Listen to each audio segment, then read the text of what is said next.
ഗൾഫിൽ ജോലി ചെയ്യുന്ന ഏതൊരു പ്രവാസിയുടെയും ജീവിതത്തിലെ ഏറ്റവും പ്രധാനപ്പെട്ട ഒന്നാണ് മാസമാദ്യം അക്കൗണ്ടിലേക്ക് ശമ്പളം എത്തുന്ന ആ ഒരു നിമിഷം. നാട്ടിലെ കുടുംബത്തിന്റെ ചിലവുകൾ, വീട്ടുവാടക, കുട്ടികളുടെ സ്കൂൾ ഫീസ്, ബാങ്ക് EMI അങ്ങനെ നിരവധി ഉത്തരവാദിത്തങ്ങളാണ് ഓരോ മാസത്തെയും ശമ്പളത്തെ മാത്രം ആശ്രയിച്ച് മുന്നോട്ട് പോകുന്നത്. എന്നാൽ ചില കമ്പനികൾ കൃത്യസമയത്ത് ശമ്പളം നൽകാതെ മാസങ്ങളോളം വൈകിപ്പിക്കുമ്പോൾ പ്രവാസികൾ അനുഭവിക്കുന്ന മാനസിക വിഷമവും സാമ്പത്തിക പ്രതിസന്ധിയും ചെറുതല്ല. ഈ ഒരു വിഷയത്തിലാണ് UAE മാനവവിഭവശേഷി സ്വദേശിവൽക്കരണ മന്ത്രാലയം അല്ലെങ്കിൽ MORE വളരെ നിർണായകമായ ഒരു തീരുമാനം ഇപ്പോൾ എടുത്തിരിക്കുന്നത്. UAEയുടെ വേജ് പ്രൊട്ടക്ഷൻ സിസ്റ്റം അഥവാ WPS വഴി ശമ്പളം നൽകുന്നതിൽ വീഴ്ച വരുത്തുന്ന അല്ലെങ്കിൽ കാലതാമസം വരുത്തുന്ന കമ്പനികൾക്കെതിരെ ഘട്ടം ഘട്ടമായി കർശനമായ നടപടികൾ സ്വീകരിക്കാനാണ് മന്ത്രാലയത്തിന്റെ നിലവിലെ തീരുമാനം. ശമ്പളം 1-2 ദിവസം വൈകിയാൽ ഉണ്ടാകുന്ന നടപടികളെക്കുറിച്ചും വ്യക്തമായി തന്നെ ഇതിൽ പറഞ്ഞിട്ടുണ്ട്. നേരത്തെ വന്ന ഈ ഒരു നിയമം അനുസരിച്ച് UAEയിൽ എല്ലാ മാസവും ആദ്യം തന്നെ ശമ്പളം നൽകണം.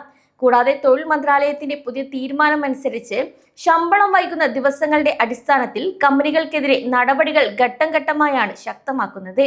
നേരത്തെ ഉണ്ടായിരുന്ന നിയമങ്ങളിൽ നിന്നും മാറി കൂടുതൽ കർശനമായ ഒരു സംവിധാനമാണ് ഇപ്പോൾ നടപ്പിലാക്കിയിരിക്കുന്നതും. ഒരു മാസത്തെ ശമ്പളം നൽകേണ്ട അവസാന തീയതി കഴിഞ്ഞ് 17ാം ദിവസം മുതൽ തന്നെ മന്ത്രാലയം അതിന്റെ നിരീക്ഷണങ്ങൾ ആരംഭിക്കും. അതായത് ശമ്പളം നൽകേണ്ട കാലാവധി കഴിഞ്ഞ് 17 ദിവസം പിന്നിട്ടിട്ടും ബാങ്ക് അക്കൗണ്ട് വഴിയോ അംഗീകൃത എക്സ്ചേഞ്ചുകൾ വഴിയോ WPS ശമ്പളം ജീവനക്കാരുടെ അക്കൗണ്ടിൽ എത്തിയില്ലെങ്കിൽ മന്ത്രാലയത്തിന്റെ സിസ്റ്റത്തിൽ ആ ഒരു കമ്പനിക്കെതിരെ ആദ്യത്തെ വാർണിംഗ് ഫ്ലാഗ് ഉയരും. ഈ ഒരു 17 ദിവസത്തെ ഗ്രേസ് പീരീഡിന് ശേഷവും കമ്പനി ശമ്പളം നൽകിയിട്ടില്ലെങ്കിൽ പിന്നീട് വരുന്ന ഓരോ ഘട്ടത്തിലും ശിക്ഷാ നടപടികൾ രൂക്ഷമാകും. കൂടാതെ സാമ്പത്തിക ബുദ്ധിമുട്ടുകൾ കാരണം ശമ്പളം വൈകുന്നതാണോ അതോ മനഃപൂർവ്വം ജീവനക്കാരെ ബുദ്ധിമുട്ടിക്കുന്നതാണോ എന്ന് കൃത്യമായി മനസ്സിലാക്കാനും മന്ത്രാലയം ആധുനിക ഡിജിറ്റൽ സംവിധാനങ്ങളാണ് ഇതിനായി ഉപയോഗിക്കുന്നതും.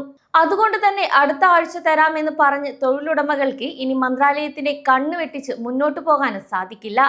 ഇനി ഇത് ഓരോ ഘട്ടത്തിലും ഏതൊക്കെ രീതിയിലാണ് കമ്പനിയെ ബാധിക്കുന്നതെന്ന് നോക്കാം. ശമ്പളം നൽകേണ്ട തീയതി കഴിഞ്ഞ് 17 ദിവസം പൂർത്തിയായാൽ കമ്പനിക്ക് പുതിയ വർക്ക് പെർമിറ്റുകൾ അനുവദിക്കുന്നത് മന്ത്രാലയം താൽക്കാലികമായി നിർത്തിവെക്കും. അതായത് ആ ഒരു സമയത്ത് പുതിയ ജീവനക്കാരെ കമ്പനിയിലേക്ക് വിസ നൽകി എടുക്കാൻ ഉടമസ്ഥർക്ക് സാധിക്കില്ല.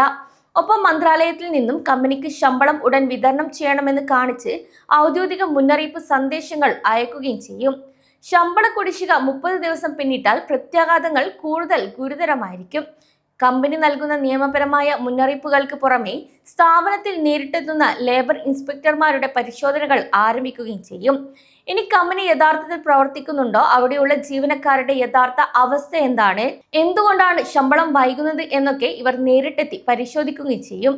ഒപ്പം കമ്പനിയുടെ ജുഡീഷ്യൽ നടപടികളിലേക്കുള്ള വഴി തുറക്കുകയും ചെയ്യും. ഇനി ഒരു മാസം കഴിഞ്ഞ് ശമ്പള കുടിശ്ശിക 45 ദിവസവും അതിൽ കൂടുതലും ആയി മാറിയാൽ കമ്പനികൾക്ക് പുതിയ വിസകൾ നൽകുന്നത് പൂർണ്ണമായും നിരോധിക്കുക മാത്രമല്ല, കമ്പനി ഉടമസ്ഥരുടെ പേരിലുള്ള മറ്റ് സഹോദര സ്ഥാപനങ്ങൾക്കും ഇത് ബാധകമാക്കാൻ മന്ത്രാലയത്തിന് അവകാശമുണ്ട്.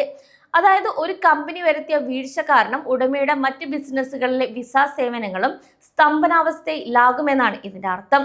ഇനി ശമ്പളം നൽകാൻ 2 മാസത്തിൽ കൂടുതൽ വൈകിയാൽ അത് അതീവ ഗുരുതരമായ ലേബർ കോഡ് ലംഘനമായിട്ടാണ് UAE കാണുന്നത്. ഇത്തരമൊരു സാഹചര്യത്തിൽ സ്ഥാപനത്തിനെതിരെ വൻതുക സാമ്പത്തിക പിഴ ചുമത്തുകയും ചെയ്യും. ഈ തുക നൽകുന്നത് വരെ കമ്പനിയുടെ എല്ലാതരം മന്ത്രാലയ സേവനങ്ങളും റദ്ദാക്കുകയും ചെയ്യും. അതിലുപരിയായി ബാധിക്കപ്പെട്ട ജീവനക്കാർക്ക് മറ്റ് കമ്പനികളിലേക്ക് തൊഴിൽ വിസ മാറുന്നതിനായി ലാൻഡ് സർവീസ് സൗകര്യങ്ങളും നോട്ടീസ് ഇല്ലാതെ തന്നെ കമ്പനി മാറാനുള്ള പ്രത്യേക അനുമതിയും മന്ത്രാലയം നേരിട്ട് നൽകും. UAEയിലെ തൊഴിൽ വിപണി കൂടുതൽ സുതാര്യവും അതുപോലെ അന്താരാഷ്ട്ര നിലവാരമുള്ളതുമാക്കാൻ വേണ്ടിയാണ് ഈ ഒരു പുതിയ WPS പരിഷ്കാരങ്ങൾ വഴി മന്ത്രാലയം ലക്ഷ്യമിടുന്നത്. ഏതൊരു ബിസിനസ് സ്ഥാപനത്തിനും അവിടെ ജോലി ചെയ്യുന്ന ജീവനക്കാരുടെ അവകാശങ്ങൾ സംരക്ഷിക്കുക എന്നത് പ്രാഥമികമായ കടമയാണ്. ഈ ഒരു സംവിധാനം വഴി ഒരു കമ്പനിയും അവരുടെ ജീവനക്കാരുടെ ശമ്പളം മാറ്റി അനാവശ്യ കാര്യങ്ങൾക്ക് ഉപയോഗിക്കാൻ സാധിക്കില്ല എന്നാണ് UAE നിയമം പറയുന്നത്. കൂടാതെ എല്ലാ ജീവനക്കാരുടെയും ശമ്പളം നിയമപരമായി ബാങ്ക് അക്കൗണ്ട് വഴിയോ മന്ത്രാലയം അംഗീകരിച്ച വേജ് പ്രൊട്ടക്ഷൻ സിസ്റ്റം കാർഡുകൾ വഴിയോ തന്നെ വിതരണം ചെയ്തിരിക്കണം. ഇനി നേരിട്ട് പണമായി നൽകുന്നതും UAEയിൽ നിയമവിരുദ്ധമാണ്. അങ്ങനെ കൈമാറിയാൽ പോലും സിസ്റ്റത്തിൽ ശമ്പളം നൽകിയിട്ടില്ല എന്ന് തന്നെയാണ് ഇവിടെ രേഖപ്പെടുത്തുക. ഇത് കമ്പനിക്ക് വലിയ രീതിയിലുള്ള പിഴകൾക്കും നിയമ നടപടികൾക്കും കാരണമാവുകയും ചെയ്യും. ഇനി നിങ്ങളുടെ കമ്പനിയിൽ തുടർച്ചയായി ശമ്പളം വൈകുകയാണെങ്കിലോ അല്ലെങ്കിൽ മാസങ്ങളായി ശമ്പളം ലഭിക്കാതിരിക്കുകയാണെങ്കിലോ ഒരു ജീവനക്കാരൻ എന്ന നിലയിൽ നിങ്ങൾ പേടിക്കേണ്ട ആവശ്യമില്ല. നിങ്ങളെ സഹായിക്കാൻ UAE ലേബർ ലോ അനുസരിച്ച് സംവിധാനങ്ങൾ ഇവിടെയുണ്ട്.